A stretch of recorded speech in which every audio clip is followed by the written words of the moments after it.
Assalamualaikum warahmatullahi wabarakatuh.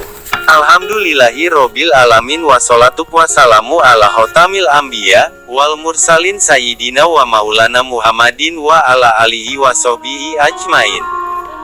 Amma ba'd, saudara-saudariku yang dirahmati Allah. Biografi Kiai Haji Hasyim Asy'ari dikutip dari website Tebu Ireng Online.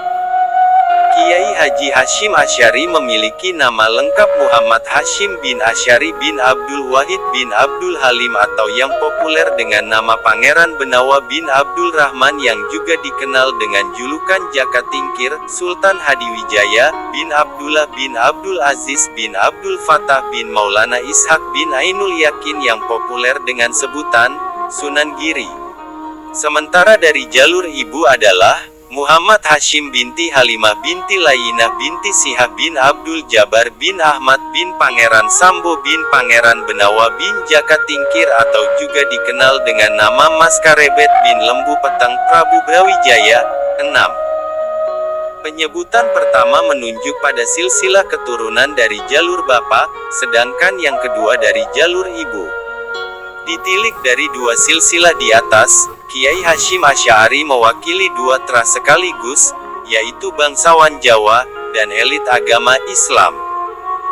Dari jalur ayah, bertemu langsung dengan bangsawan Muslim Jawa yaitu, Sultan Hadiwijaya atau Jaka Tingkir, dan sekaligus elit agama di Jawa yaitu, Sunan Giri.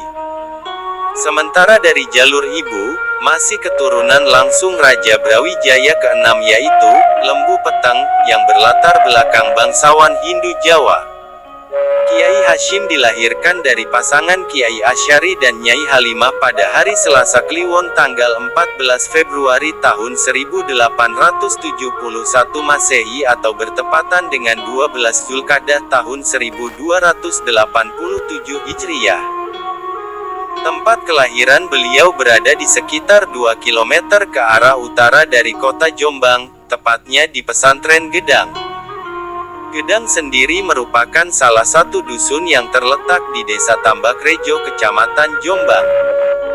Sejak masa kanak-kanak, Kiai Hasyim hidup dalam lingkungan pesantren muslim tradisional Gedang. Keluarga besarnya bukan saja pengelola pesantren, tetapi juga pendiri pesantren yang masih cukup populer hingga saat ini. Ayah Kiai Hasyim, Kiai Asy'ari, merupakan pendiri pesantren Keras Jombang. Sedangkan kakeknya dari jalur ibu, Kiai Usman, dikenal sebagai pendiri dan pengasuh pesantren Gedang yang pernah menjadi pusat perhatian terutama dari santri-santri Jawa pada akhir abad ke-19. Sementara kakek ibunya yang bernama Kiai Siha dikenal luas sebagai pendiri dan pengasuh pesantren Tambak Beras Jombang. Pada umur 5 tahun Kiai Hasyim berpindah dari Gedang ke Desa Keras, sebuah desa di sebelah selatan kota Jombang karena mengikuti ayah dan ibunya yang sedang membangun pesantren baru. Di sini, Kiai Hasyim menghabiskan masa kecilnya hingga berumur 15 tahun, sebelum akhirnya meninggalkan Keras dan menjelajahi berbagai pesantren ternama saat itu hingga ke Makkah. Pada usianya yang ke-21, Kiai Hasyim menikah dengan Nyai Nafisah, salah seorang putri Kiai Yakub Siwalan Panji, Sidoarjo. Pernikahan itu dilangsungkan pada tahun 1892 Masehi, 1308 Hijriyah. Tidak lama kemudian, Kiai Hasyim bersama istri dan mertuanya berangkat ke Makkah guna menunaikan ibadah haji. Bersama istrinya Nyai Nafisah, Kiai Hasyim kemudian melanjutkan tinggal di Makkah untuk menuntut ilmu. 7 bulan kemudian, Nyai Nafisah meninggal dunia setelah melahirkan seorang putra bernama Abdullah. 40 hari kemudian, Abdullah menyusul ibu ke alam baka. Kematian 2 orang yang sangat dicintainya itu, membuat Kiai Hasyim sangat terpukul. Kiai Hasyim akhirnya memutuskan tidak berlama-lama di Tanah Suci dan kembali ke Indonesia setahun kemudian. Setelah lama menduda, Kiai Hasyim menikah lagi dengan seorang gadis anak Kiai Romli dari Desa Karangkates, Kediri, bernama Ibu Nyai Khadijah. Pernikahannya dilakukan sekembalinya dari Makkah pada tahun 1899 Masehi, 1325 Hijriah. Pernikahannya dengan istri kedua juga tidak bertahan lama, karena 2 tahun kemudian, 1901 Ibu Nyai Khadijah meninggal.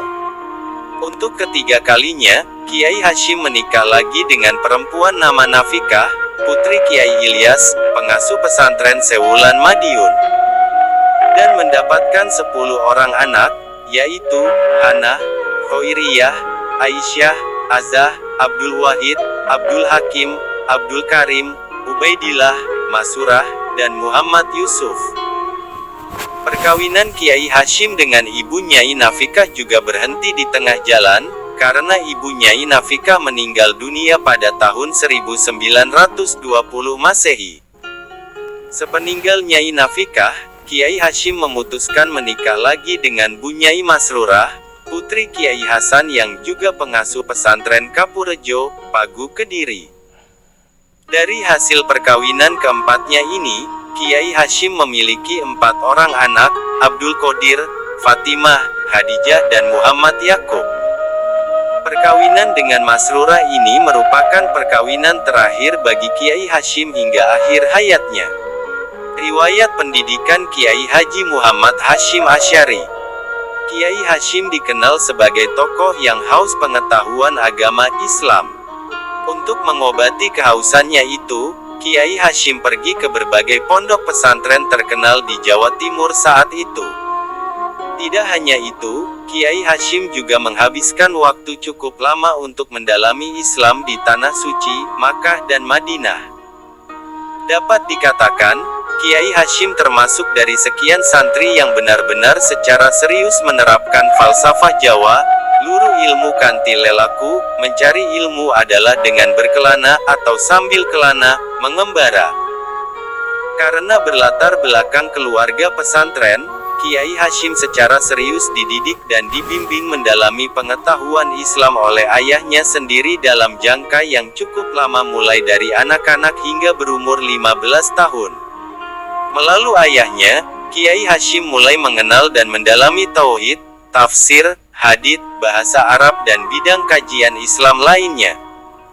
Dalam bimbingan ayahnya, kecerdasan Kiai Hashim cukup menonjol.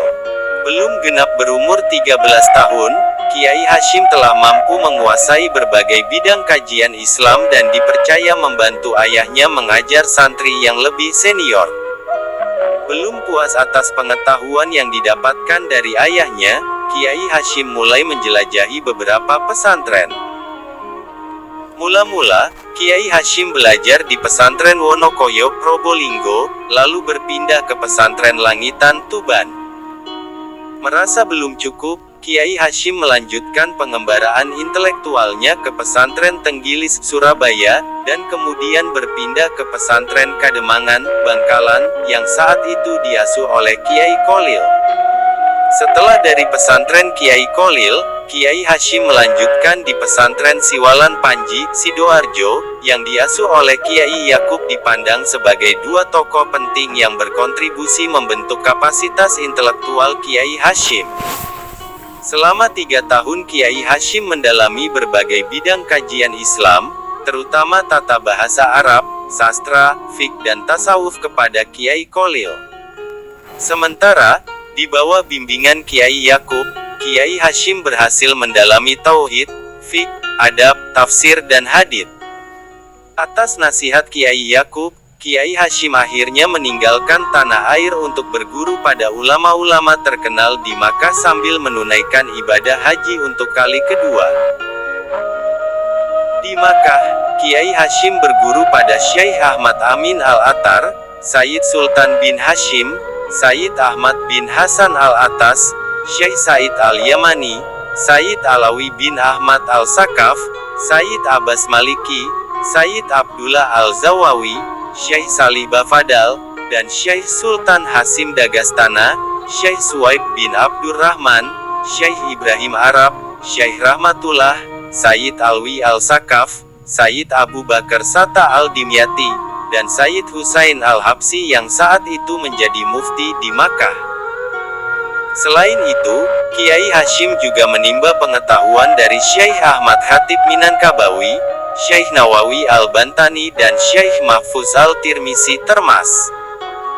3 nama yang disebut terakhir yaitu Syekh Khatib, Syekh Nawawi dan Syekh Mahfuz adalah guru besar di Makkah saat itu yang juga memberikan pengaruh signifikan dalam pembentukan intelektual Kiai Hashim di masa selanjutnya. Prestasi belajar Kiai Hashim yang menonjol, membuatnya kemudian juga memperoleh kepercayaan untuk mengajar di Masjidil Haram. Beberapa ulama terkenal dari berbagai negara tercatat pernah belajar kepadanya.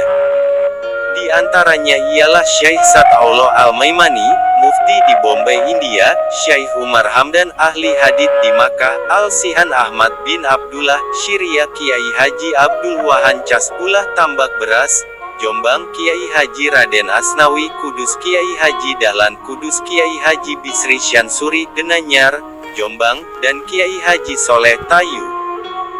Seperti disinggung di atas, Kiai Hashim pernah mendapatkan bimbingan langsung dari Syekh Khatib Al-Minangkabawi dan mengikuti halakoh-halakoh yang digelar oleh gurunya tersebut.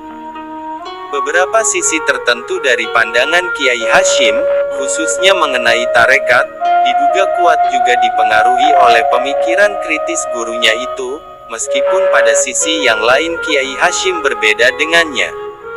Dialektika intelektual antara guru dan murid yaitu Syekh Khatib dan Kiai Hashim ini sangat menarik.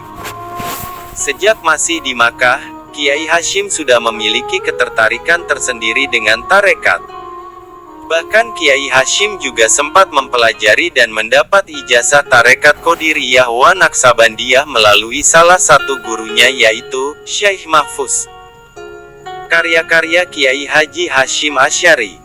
Adapun di antara beberapa karya Kiai Haji Hashim Asy'ari yang masih bisa ditemui dan menjadi kitab wajib untuk dipelajari di pesantren-pesantren Nusantara sampai sekarang antara lain At-Tibyan Finahyi an Mukata'atil Arham wal Akarib wa al-Ikhwan. Kitab ini selesai ditulis pada hari Senin, 20 Syawal 1260 Hijriah dan kemudian diterbitkan oleh Muktaba et-Turats al-Islami, Pesantren Tebu Ireng. Kitab tersebut berisi penjelasan mengenai pentingnya membangun persaudaraan di tengah perbedaan serta memberikan penjelasan akan bahayanya memutus tali persaudaraan atau silaturahmi. Muqaddimah Al-Qanun Al-Asasi li Jam'iyah Nahdlatul Ulama. Kitab ini berisikan pemikiran Kiai Haji Hashim Asy'ari, terutama berkaitan dengan NU. Dalam kitab tersebut, Kiai Haji Hashim Asy'ari menguntit beberapa ayat dan hadits yang menjadi landasannya dalam mendirikan NU. Bagi penggerak-penggerak NU, kitab tersebut barangkali dapat dikatakan sebagai bacaan wajib mereka. Risalah fi Taqidil Ahsi bi Mazhab Al-A'immah Al-Arba'ah. Dalam kitab ini, Kiai Haji Hashim Asy'ari tidak sekedar menjelaskan pemikiran 4 imam mazhab, yakni Imam Syafi'i, Imam Malik, Imam Abu Hanifah dan Imam Abu Ahmad bin Hanbal. Namun, ia juga memaparkan alasan-alasan kenapa pemikiran di antara keempat imam itu patut kita jadikan rujukan. Arba'ina Haditsan, Tata Alaku Bimabadi Jamiyat Nahdlatul Ulama. Sebagaimana judulnya, kitab ini berisi 40 hadits pilihan yang sangat tepat dijadikan pedoman oleh warga NU. Hadits yang dipilih oleh Kiai Haji Hashim Asy'ari terutama berkaitan dengan hadis-hadis yang menjelaskan pentingnya memegang prinsip dalam kehidupan yang penuh dengan rintangan dan hambatan ini. Adabul alim wal muta'alim fima yahtaju ilaihil muta'alim fi maqamatit ta'alumihi. Pada dasarnya, kitab ini merupakan resume dari kitab Adab Al-Mu'allim karya Syekh Muhammad bin Sahnun, Ta'lim Al-Muta'alim fi Tarikat Al-Ta'alum karya Syekh Burhanuddin Az-Zarnuji, dan Tazkirat Asy-Syamal wal Mutakawli fi Adabil Alim wal Muta'alim karya Syekh Ibnu Jamaah. Meskipun merupakan bentuk resume dari kitab-kitab tersebut, tetapi dalam kitab tersebut kita dapat mengetahui betapa besar perhatian Kiai Haji Hashim Asy'ari terhadap dunia pendidikan. Rasalah ahli sunnah wal jamaah fi hadisil mauta wa syurutis sa'ah, wa bayani mafhumis sunnah wa al-bid'ah. Karya Kiai Haji Hasyim Asy'ari yang satu ini barangkali dapat dikatakan sebagai kitab yang relevan untuk dikaji saat ini. Hal tersebut karena di dalamnya banyak membahas tentang bagaimana sebenarnya penegasan antara sunnah dan bid'ah. Secara tidak langsung, kitab tersebut banyak membahas persoalan-persoalan yang bakal muncul di kemudian hari, terutama saat ini. Dalam beberapa karya Kiai Haji Hasyim Asy'ari tersebut, kita dapat menyimpulkan betapa besar dan luasnya perhatian Kiai Haji Hasyim Asy'ari terhadap agama, serta betapa mendalamnya pengetahuannya di bidang tersebut. Karya-karya Kiai Haji Hasyim Asy'ari itu menjadi bukti tak terbantahkan betapa ia memang merupakan seorang ulama sang mujtahid yang telah banyak menghasilkan berbagai warisan tak ternilai, baik dari segi keilmuan maupun dari segi keorganisasian seperti halnya NU. Kisah di atas ditulis oleh Qanaatun Putri Rahayu, mahasiswi Universitas Hasyim Asy'ari Tebuireng Jombang. Referensi 1. Ahmad Muhyiddin Zuhri, Pemikiran Kiai Haji Muhammad Hasyim Asy'ari tentang Ahlus Sunnah wa Al Jamaah, Surabaya, 2010, halaman 67. 2. Drs. Abdul Hadi, Kiai Haji Hasyim Asy'ari Sehimpun Cerita dan Karya Mahaguru Ulama Nusantara, Yogyakarta, 2018, halaman 28-32. Demikian kisah Kiai Haji Hasyim Asy'ari, kiranya menjadi motivasi bagi kita semua. Jangan lupa untuk subscribe, like dan share, semoga bermanfaat. Wassalamualaikum warahmatullahi wabarakatuh.